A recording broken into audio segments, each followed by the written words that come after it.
Hey guys, what's going on? It's your boy Bowser Jr. Fan 13 and welcome back to Let's Play Mega Man.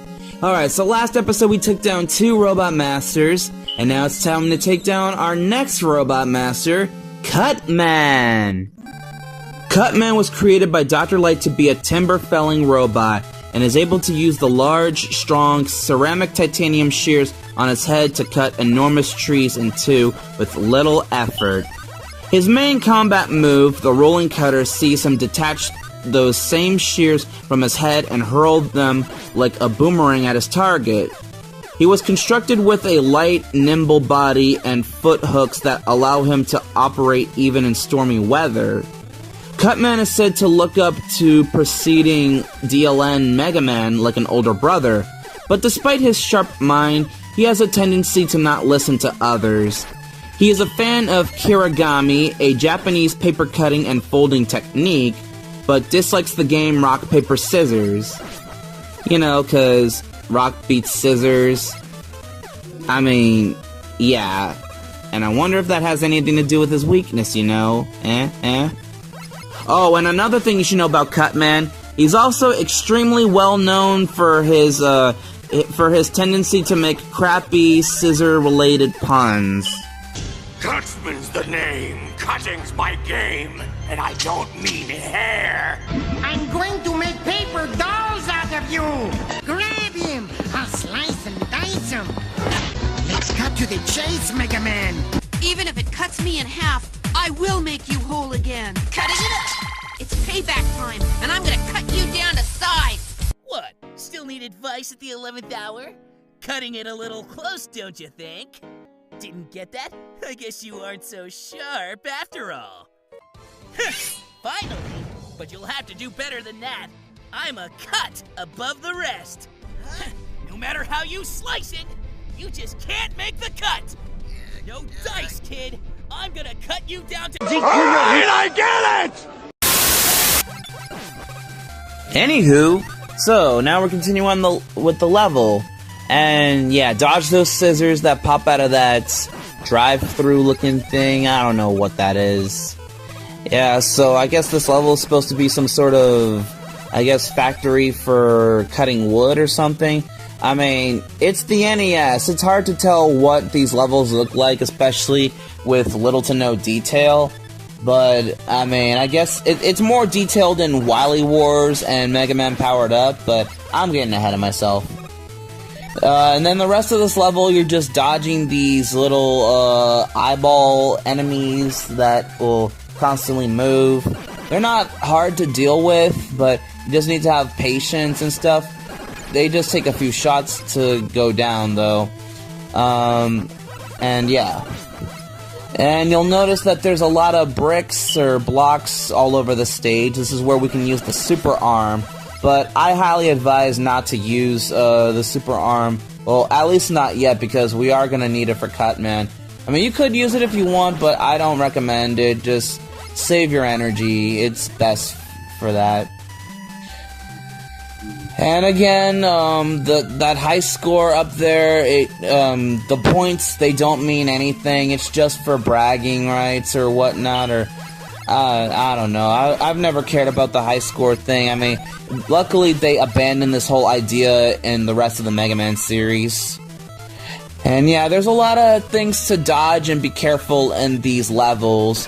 One of the things that you'll notice that I forgot to mention, those spikes over there, do not touch the spikes at all, because in Mega Man, spikes are instant death. One touch of those spikes and you're instantly killed. So, and another thing that's annoying is that because this game hasn't aged well, it has this little glitch where, even if you have invincible vulnerability after getting hit, you still die to the spikes in one hit, and it's bullshit, man. But, okay. Anyways, so, Cutman, his boss fight, he's another pretty easy robot. Like, it doesn't matter if you use Super Arm or the Mega Buster, he's rather easy. Though if you waste Super Arm, because there's only 2 blocks here, you will have to use Mega Buster anyways. Cutman will spend a majority of the fight jumping and moving around, so just time your shots and Cutman should be easy to deal with.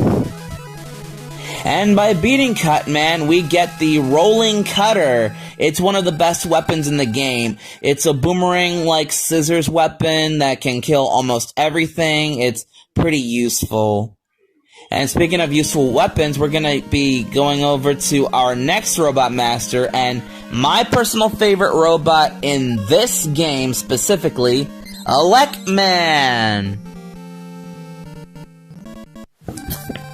Said to be among the greatest industrial robots built by Dr. Light, Electman was created to manage the electrical output of a nuclear power plant. His high movement speed and sharp judgment serve him well to that end. Electman has a strong innate sense of duty, even though he tends to be rather uncooperative. He also enjoys singing, especially when he's backed up by a guitar. I wonder if he likes electrical guitar. He has a particular disdain, however, for products made from rubber.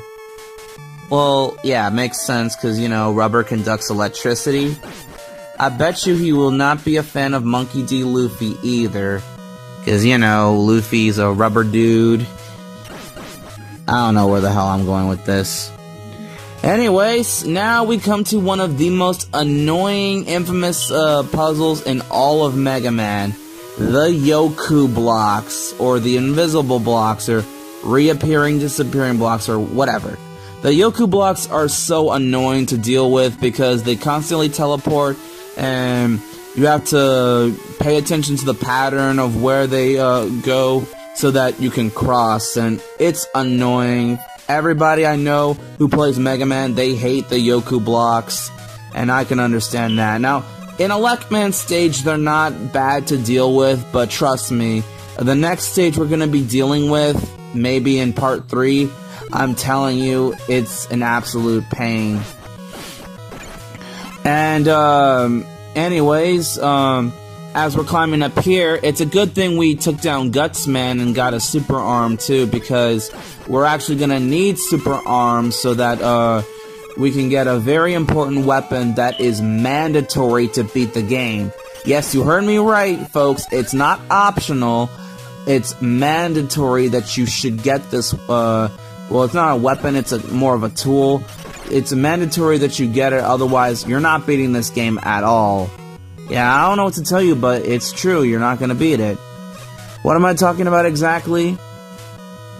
Well, this item specifically. So, if we go ahead and use Super Arm, we can go ahead and grab this. It's the Magnet Beam. Magnet Beam, it's not a weapon, but it's a tool that can help you out. It basically creates platforms for you when you shoot, and you can jump on said platforms, and it makes getting through levels a lot easier. So you can get over bottomless pits or tricky obstacles that you don't want to deal with. Magnet Beam is a pure lifesaver. But here's the weird thing. Not a lot of players who first play this game know that you should get Magnet Beam first. And yeah, some people who went to Wily's Castle before actually getting it, and they didn't know that they needed Magnet Beam to beat the game. I imagine a lot of people were pissed off. Oh, and you want to hurry up because those platforms could also disappear after a while, so don't spend too much time trying to stand on the platforms.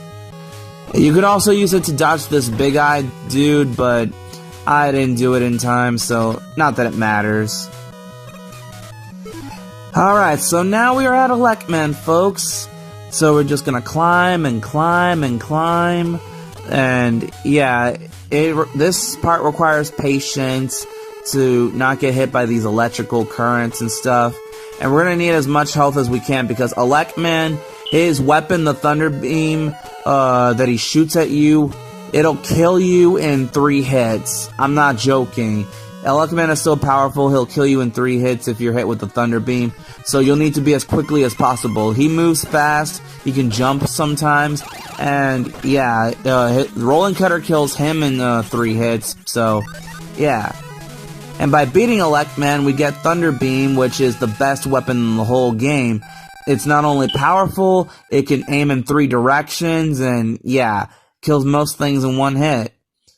And that's all we have for today, folks. Thank you guys so much for watching.